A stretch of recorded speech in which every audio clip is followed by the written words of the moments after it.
li jannatin bi rabwatin asaabaha waabilun fa aata tukluha di fayni fa in lam yusibha waabilun fa tallun wallahu bima taxmaluuna basiru.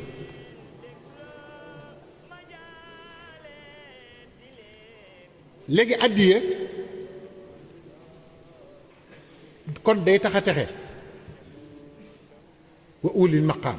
sëñ Tuubaa nee na boo bëggee maqaama bu kawe ci sa borom dee ko joxe. wa kasratil maal boo bëggee sa alal bari dee ko joxe. wa mahabbati naas bayri moo ci gaaw. wa sabqi laqaraan jox ko addiya maas gu mu nekk mooy jiitu balaa kenn def dara wax tàggu te lu nit bëgg ci moom ngay ñëw. te sëñ Tuubaa nee na loolu àdduna la yem. nee na joxekatu addiya dëgg suuf du ko lekk ci bàmmeel. te loolu de amoon na fi firnde bi sëñ Modou Aminta di defal almeeri Tuubaa yi. te lii de sëñ Bay duma bàyyi ma xel soxna Roqaya Fall doomi Cheikh Ibra Fall ba mu nelawee ak bi ñuy gas far mu génn ci bàmmeel bi ëpp na fukki at waaye nañ ko fa dencee woon nañ lañ ko fa fekkewaat te doomi Cheikh Ibra kon la sëñ bi waxoon ne ndekete àddiya day tax sax du la lekk ci bàmmeel. waa kër Cheikh Ibra sax du leen lekk ndax àddiya ku koy joxe sax du la lekk ci bàmmeel. sëñ Tuubaa ko wax.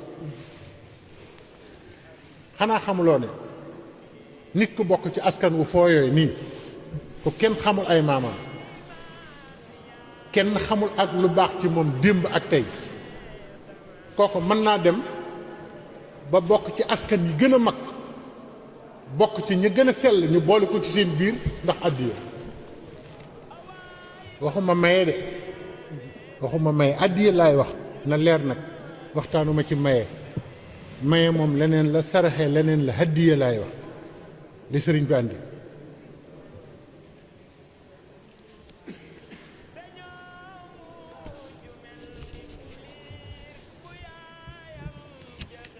kon day leeral lu lëndëm.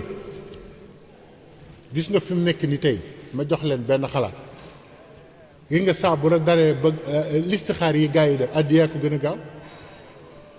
gis nga tey jii boo doon laaj dara bëgg cee xam lu leer mu tëla yëkkatil lu am solo jox ko sëriñ Tuubaa nga xool ne ko lii laa bëgg mu leer du taxaw. kon listixaar la dafay leeral lu lëndëm di jotal lu jotul. maanaam sa jëf soo bëggee suñ borom di ko nangu boo jëfatee boo defalatee yàlla dara ba noppi yëkkati sa ñaq joxe ngir sëriñ bi teg ko ci.